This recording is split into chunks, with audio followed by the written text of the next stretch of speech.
All right, hello once again. This is Jeff Scott of Rankin Technical College, and as part of the Rankin Technical College AWD 1000 Web Development Technologies course, I've been going through and doing a series of video presentations that are based off of the Mozilla Developer Network Learn Web Development series.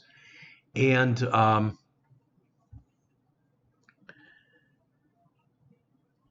am in the JavaScript portion talking about web APIs and fetching data. Now, in the last lecture, I went in and tried to go and do this example that they showed in the book using the XHR object. And when I did, I ended up with the following. Now, I did make a couple modifications and move some stuff around, but I just wanted to show you that I came up with this. In other words, I've got this, but it's loading the entire file in, so it's pretty obvious I'm doing something wrong here. Now I had to also go in order to run this, I had to run this, basically I had to create a node.js file and run it off of there. Now, this series of videos is being made basically for people taking, like I said, the AWD 1000 class. That said, when we get down towards the bottom of this, we're going to be going over some frameworks. We'll talk about React, etc., but then we will talk about server-side programming. And if you notice in here, there is like about a 7-step tutorial on using Express. I'm going to hold off on that and talking any more about this until that time. Now, maybe that's not fair, but that's just the way that I'm going to do it. I did go in then and make the changes, as they said, with fetch. And again, fetch is a modern replacement for XHR. All right. So I got rid of this code and replaced it with this code, which is a lot easier to read. There's less code, etc. All right. And then I loaded it in. Good news, bad news. The good news is it didn't blow up, but the bad news is just like the other one. So with both of these, I basically got the same results. All right. In other words, it's showing me the entire file. All right. So I'm just going to hold off. That's all I'm going to say about that for right now. But they do ask what's going on in this fetch code. And as it says, we invoke the fetch method, passing it the URL of the resource we want to fetch. This is the modern equivalent of request.open. And you don't need to do a send. After that, as it says, we use the then method that we chained onto the end of fetch, part of the promises, and we talked about promises before. All right. The function is automatically given the response from the server as a parameter when the fetch promise resolves. Well, again, you can see that I had problems with this. I'm going to try to fix it, and if I can, I will update the lecture. Otherwise, I might end up doing a different lecture on this. I don't know right now. All right. So promises we've talked about before, and as they mentioned right there, they're a bit confusing when you first go over them. It says, but don't worry too much about this for now. You'll get used to them after a while, especially after you learn more about JavaScript APIs. One of the places where I'm transitioning over, just so you're aware of this, is in the past. All right, in the past, the AWD 1000 class. All right, if we go back and we quickly, and I don't want to waste a lot of time going off on a tangent here, but if I go in here and I go into Muroc and we bring up the book that we're using for the class, which is Web Design Books, I think.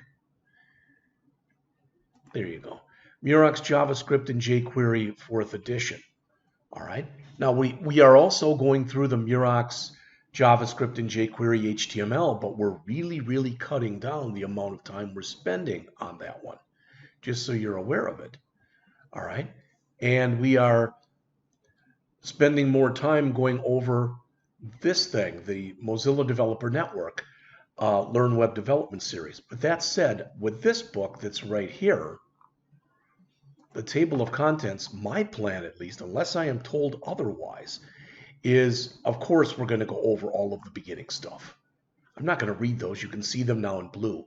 But jQuery is not being used very much anymore. And I don't mean it's not being used at all, but it's not being used nearly as much as it has been in the past. I'm planning on, unless I talk to Mr. Gudmested and he tells me different, to skip this whole section and jumping right from here into here. And the reason that that matters, the reason that that's important is in the past, we've spent the majority of this class has just been going over these things from 1 to 11. And the last week or so, you might have gone over this stuff. Well, now I should have plenty more time, since I'm not going to go over this, to do this entire thing. And I'd like to devote the last 2 to 3 weeks of the class to going over this stuff, which we have not done before. So chapter 17 will be on working with functions, closures, and modules. Chapter 18, the working with Ajax, is going to run into a lot of this stuff. So you're going to see it. XML HTTP request, fetch API. So we are going to be spending a lot of time on that. That's all I want to say about it. Okay. All right. And again, they go through and they explain this. I'm not going to say any more about it. Now, which mechanism should you use? Well, the short answer is what they say here. You should use both. Because as time is going on, fetch is becoming more and more popular. That said, there will always be legacy systems out there that work just fine that use XHR. All right? So they're probably not going to change in the very near future, rather. All right? So let's see where I am for time here. Whoops, not there. Right here. All right, since I'm only at 7 minutes, let's see if we can finish up this lesson. It says here, to round off this article, we'll take a look at a slightly more complex example that shows some interesting uses of fetch. This is a neat example. All right, it's called the can store. And when you look at it in here, what I have to do is I'm going to grab where it says you can see the example live on GitHub. It's kind of neat. All right, notice it's all. So right now it's showing you all of the hot dogs, all of the beef, etc., all of the beans, also vegetables and soups, etc. But you can break it down so it only shows you vegetables. And when you do that, notice what it does. It broke it down into just vegetables.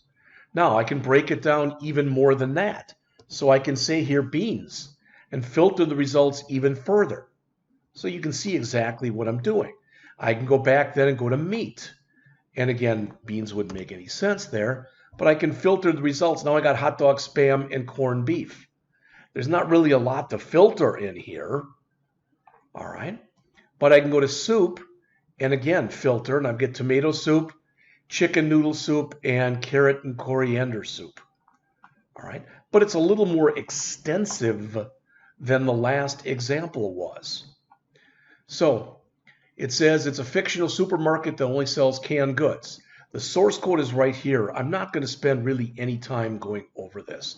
I have not looked at it in very much detail, to be honest with you, and I wouldn't be doing it justice. It says by default, the site displays all products, but you can use the form controls on the left to filter them by category, search, item, or both, and that's what I just tried to show you. There's quite a bit of complex code that deals with filtering the products by category and search terms, manipulating strings, etc. It says we won't discuss all of it here, but you can find comments in the code. All right.